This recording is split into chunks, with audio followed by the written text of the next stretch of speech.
Hello, good evening friends. Today we are discussing topic difference between recruitment and selection. आज हम discuss करेंगे कि recruitment और selection में क्या डिफरेंस होता है. ओके, तो फर्स्ट पहले जानिए कि रिक्रूटमेंट क्या रहता है. रिक्रूटमेंट का मतलब क्या रहता है. Recruitment is a process in which organization searching a maximum number of candidates and encouraging them for applying for a vacant post. जब भी कोई ऑर्गेनाइजेशन रहती है, उसकी उस ऑर्गेनाइजेशन में जब कोई पोस्ट को वैकेंट करती है तो उसके लिए कुछ रिक्रूटमेंट निकालती है और वो जो कैंडिडेट होते हैं उनसे ये चाहती है कि जो पोस्ट के लिए क्वालिफाइंग है तो वो उसके लिए अप्लाई करें.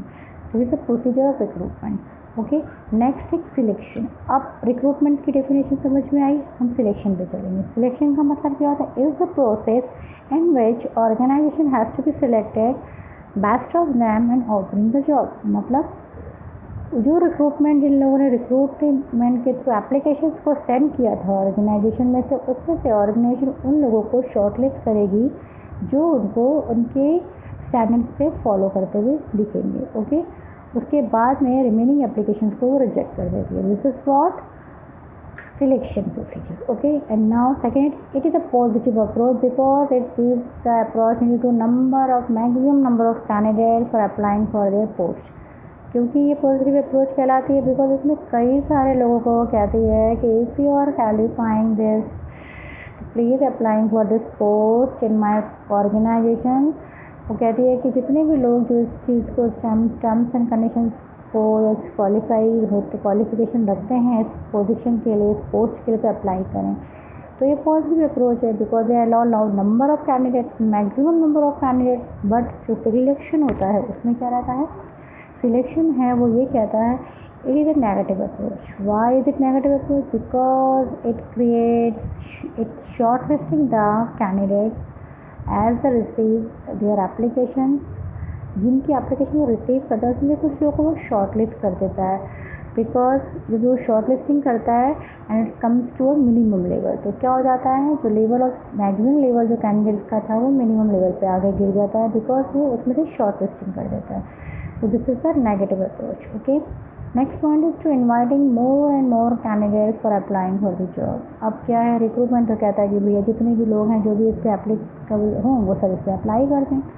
लेकिन जो सिलेक्शन है तो select only some of them and forwarded their application for further procedure of selection. जो सिलेक्शन है वो उसमें से कुछ को सिलेक्ट करता है और उनकी एप्लीकेशन को आगे फॉरवर्ड करता है फॉर फर्दर सिलेक्शन प्रोसीजर के लिए. ठीक है. अब क्या हुआ कि टू एडवर्टाइज जो रिक्रूटमेंट है to advertising their job through jobseeker.com, some newspapers, वहाँ पे जो अपने एप्लीकेशन निकालता है where application forms are available to their candidates, उसे फिल करते हैं और अप्लाई करते हैं पर्टिकुलर पोस्ट के लिए रिक्रूटमेंट. बट जो सिलेक्शन होता है which provide direct appointment to the candidate as they pass on all the steps of procedure of selection. अगर बंदा पूरी की पूरी स्टेप्स जो उनकी प्रोसीजर की रहती हैं वो फॉलो कर लेता है, पास कर जाता है, सबसे क्लियर करके निकल जाता है, तो वो उसको अपॉइंट कर देते हैं as their employ in their organization. Okay, this is the selection. अब क्या हुआ कि इसके बाद नेक्स्ट पॉइंट क्या आया हमारा कि जो रिक्रूटमेंट है वो क्या करता है. जो रिक्रूटमेंट में हमने ये समझ लिया कि वो एम्प्लॉयज़ को सिलेक्ट करता है, एम्प्लॉयज़ को अलाउ करता है कि आपको कैसे मेरी ऑर्गेनाइजेशन में आना है. और जो सिलेक्शन है वो क्या करता है, उनको पर्टिकुलर एम्प्लॉय को डायरेक्ट अपॉइंटमेंट देता है. अब हमारे पास आया है कि एक जो रिक्रूटमेंट है this is the entry pass for an organization. एक एंट्री पास है organization, it is not a selection. Okay, to allow the employee to just apply for a particular organization, but the selection is the final selection of a candidate as an employee in their organization as they become and they build up some contractual relationship between what employer and employee. जो एक relationship build up कर देता है employer और employee के बीच में, तो this is selection.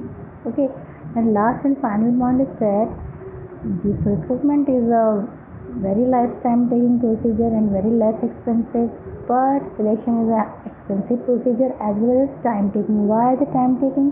Because it takes lots of selection to screening tests, it takes and then interview and then medical tests and all other activities as the organization wants to do with the selection candidates.